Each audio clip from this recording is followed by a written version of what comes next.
Mga boss, kung hindi nyo gusto ang demokrasya dito sa aming bansa, layas. Yan ang sinaad ni Bendalo, Senator Erwin Tolpo, mga boss.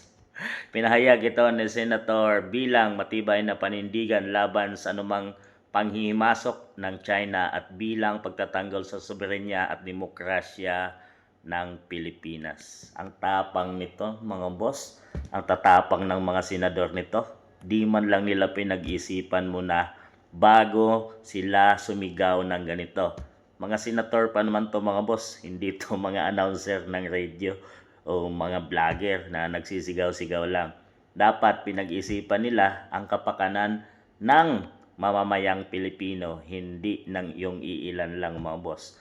Pag ginawa nila yan, may malaking maapektuhan. Unang-una ang mga OFW natin na nandun sa China dahil marami din yan sila, mga boss. Kung gagawin nilang palayasin nila ang mga Chinese dito, magsasanction din ang China, ang pamalaan ng China, mga boss, laban sa mga Pilipino.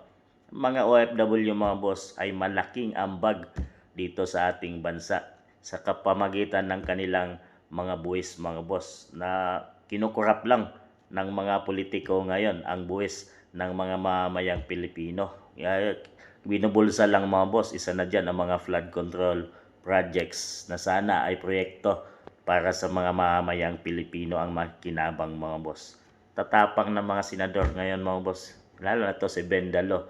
Ang tapang nito, mga boss, pero pagdating sa flood control corruption ng PBBM administration ay tikom ang bibig ng taong ito, mga boss, pati yung kanyang kapatid.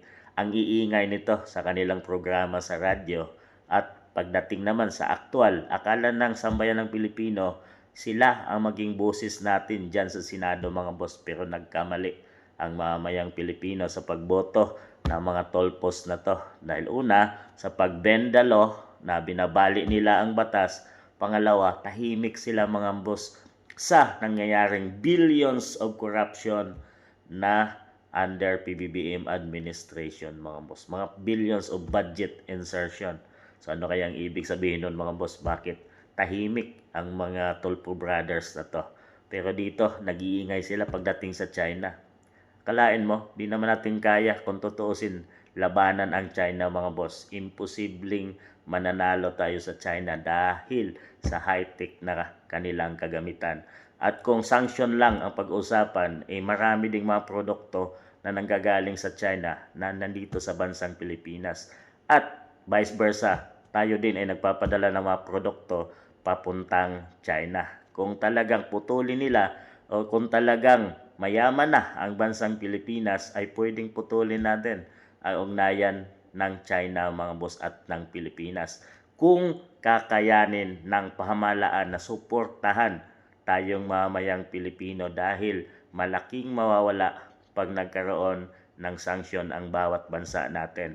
So itong mga senator na to, mga boss, na nagtatapang-tapangan lang sa kanilang pansarili o mga pananaw nila, ay hindi nila iniisip ang kapakanan ng buong mamamayang Pilipino kung ano ang kahihinatnan ng mga ginagawa nila.